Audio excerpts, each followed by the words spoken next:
Previously on the Traveling Together Journal, we soaked up the sun and scenery on the beaches of southern Nicaragua, where we met new friends and scored some fun waves before saying our goodbyes and heading inland to the wet, coffee-rich mountains of northern Nicaragua.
Good morning.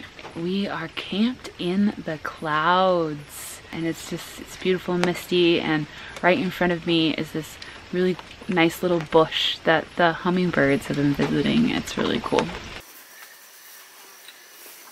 Well, we just got back from the hike and found somewhere else to go because the biting gnats, or whatever they are just pretty awful. So, second worst place ever on this entire trip for bugs biting us. So we're pretty over it, and we're just gonna pack up and we'll get a couple hours closer to the border, and that'll take a couple hours off of our drive for tomorrow. 2.5 hours closer, that's pretty substantial. So 2 motivations. Ah. There you go.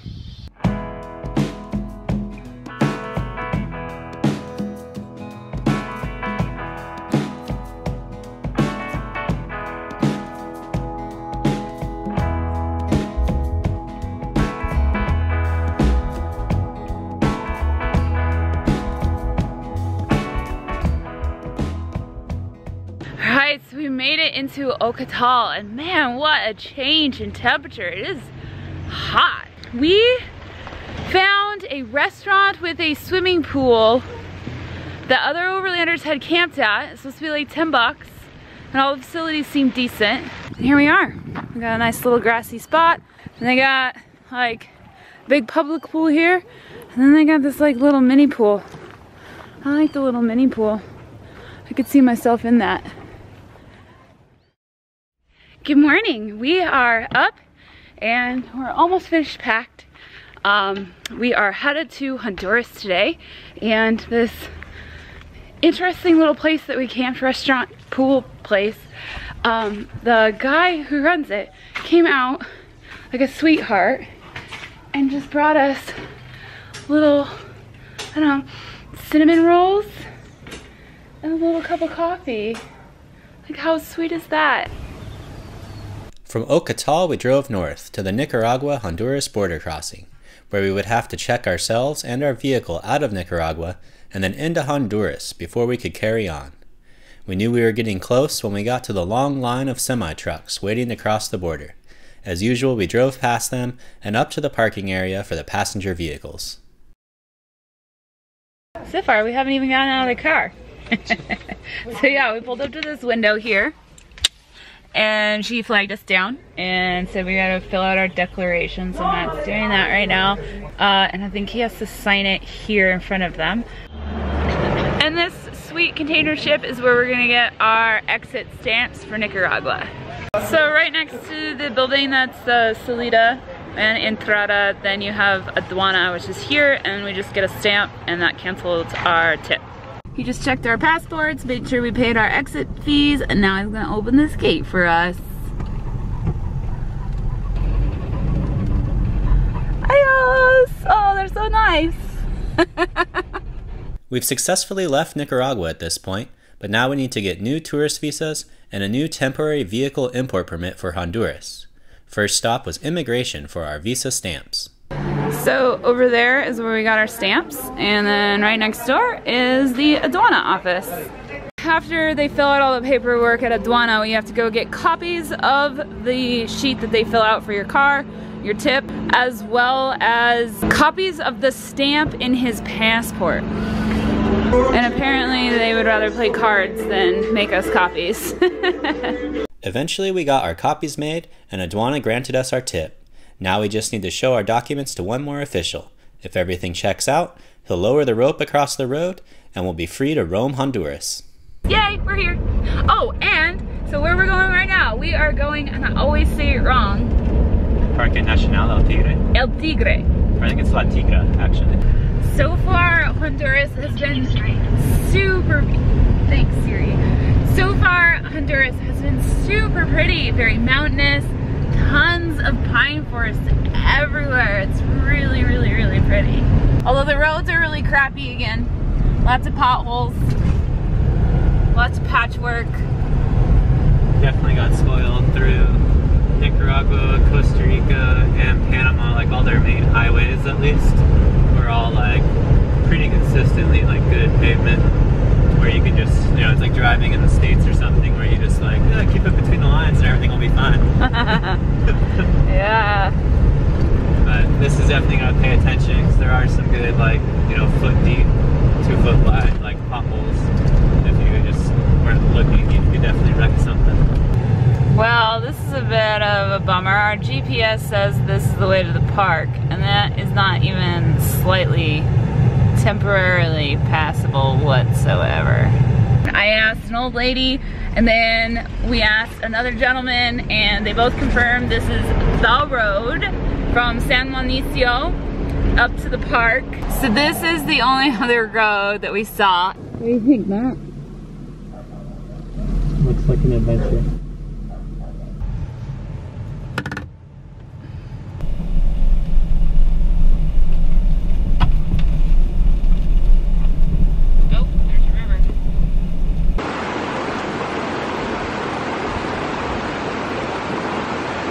Alright, I think we gave it a try, but it's turnaround time. Yeah.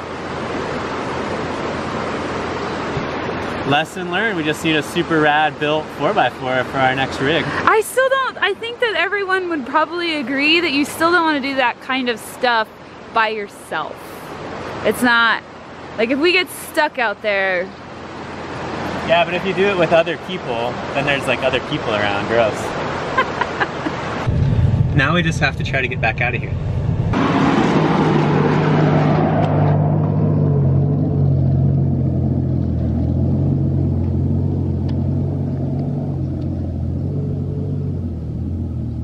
The next place we'd like to go, we would not be able to get there until like right at sunset. So we decided we were gonna try to find this a hotel. I feel like we scored. Jagger is okay. Looks like a decent bed. We have a hot shower. So excited about that. Oh, and one more thing. Downstairs is a barber shop. I don't know if you guys have been noticing, but Matt could use a haircut. Yay! Look at that handsome guy. I feel like we need to go on a date. He got you ready for like date night. It's Friday night. That place was popping when we came back. We came back like 10 minutes later. Got off work and all the guys were trying to get all fancied up for Friday night. How about that massage? How was that? That was a little weird. I didn't see that coming. I didn't either. I was like, treatment. And everybody, wow, you're about to get in my car. Dangerous talking to the camera all the time. So we are off to a national park. It's called Cerro Azul Mayamba.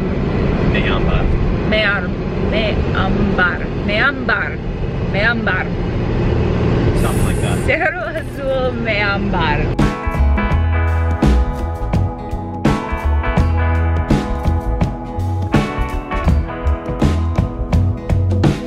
There are only 2 Limparas. Sounds pretty good. It's like less than 10 cents. 6. Okay, adios. Gracias. Adios. Oh my gosh, it smells amazing. It's got a couple like infractions, but that's what homegrown pineapples will do. All right, back on the road. All right.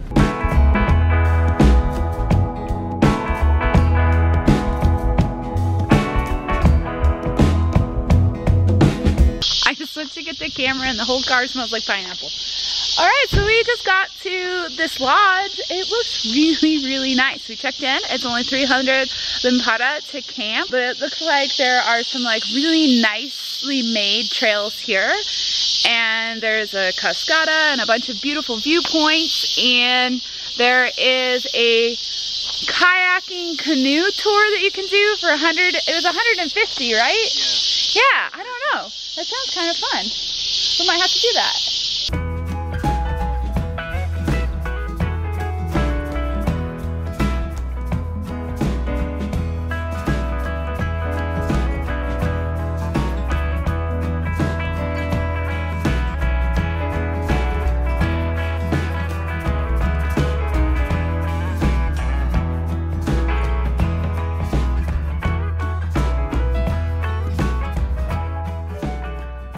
So I'm gonna have to admit, that was sort of a bizarre experience. The lake is really beautiful and it's very nice to kayak, and they had like pretty decent kayaks.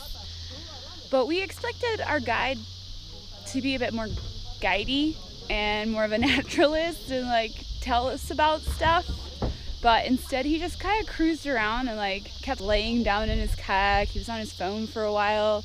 I think you were right. Maybe it was just hungover or something. And then the like 6 armed guards, I asked him, I was like, so is this area dangerous? He's like, no, not in the park here.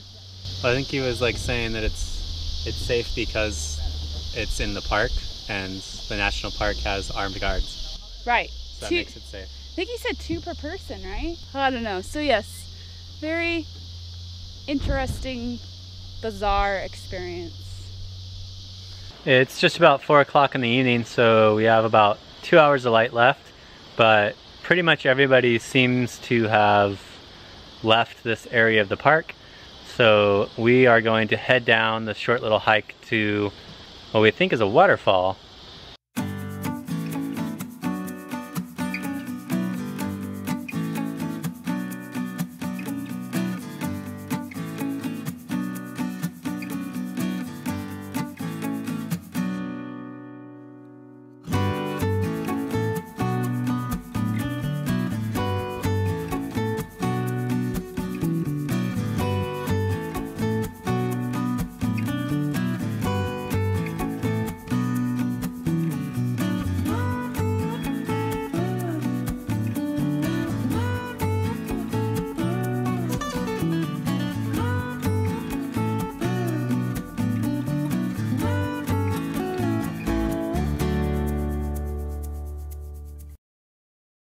Good morning! So we are just getting packed up. We are gonna go on the big loop hike today. And there's gonna be some more bird towers. There's gonna be some beautiful vistas. And I think there's another waterfall.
cars. Hey, buddy. Hi.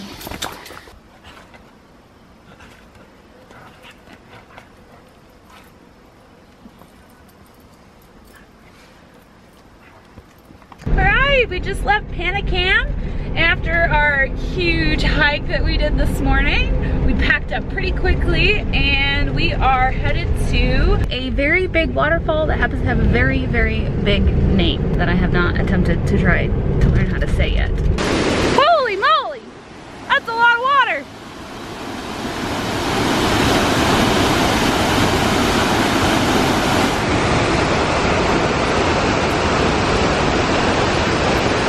So after the waterfall, our plan was to head to a botanical garden, but then we got stuck in some really, really bad traffic in a city called El Progreso. So we decided to push on to La Ceiba, but here we are, again, just like in horrible traffic.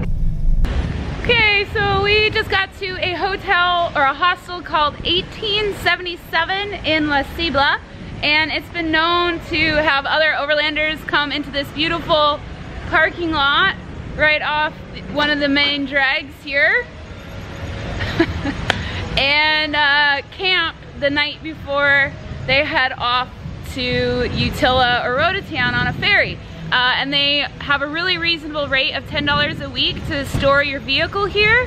We are gonna stay here 2 nights so that we can hopefully get some things done and just get everything packed and figured out for our week on the island and our diving trip. There's so much anxiety when it comes to leaving the truck. It's like, oh my gosh. It's like going to the airport. That's what it feels like. We're going to the airport. We're like leaving everything behind and we've packed our bags, and that sensation of we might have forgotten something is strong, very strong. All right, it kind of looks like a lot of stuff for 5 days, especially people who are used to not having a lot of things. But let me show you here. That's all camera gear, 100% camera gear. That is like 99.9% camera gear, and then, I don't know, pretty much just camera gear and my water bottle. That yellow backpack, that's Jagger's backpack. We got his food bowl, leash, food. That pink bag is my clothing, so that is probably too much clothing. And then this is our computer bag, but we're only bringing one of our computers, and it has all of Matt's clothes in the computer bag. So, come on, camera gear, that's ridiculous. 2 bags?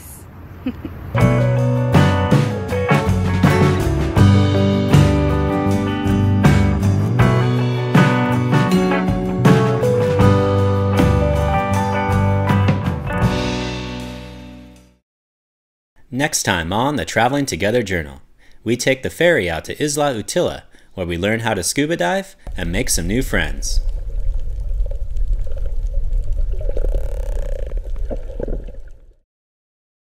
Hey, Traveling Together Journal community.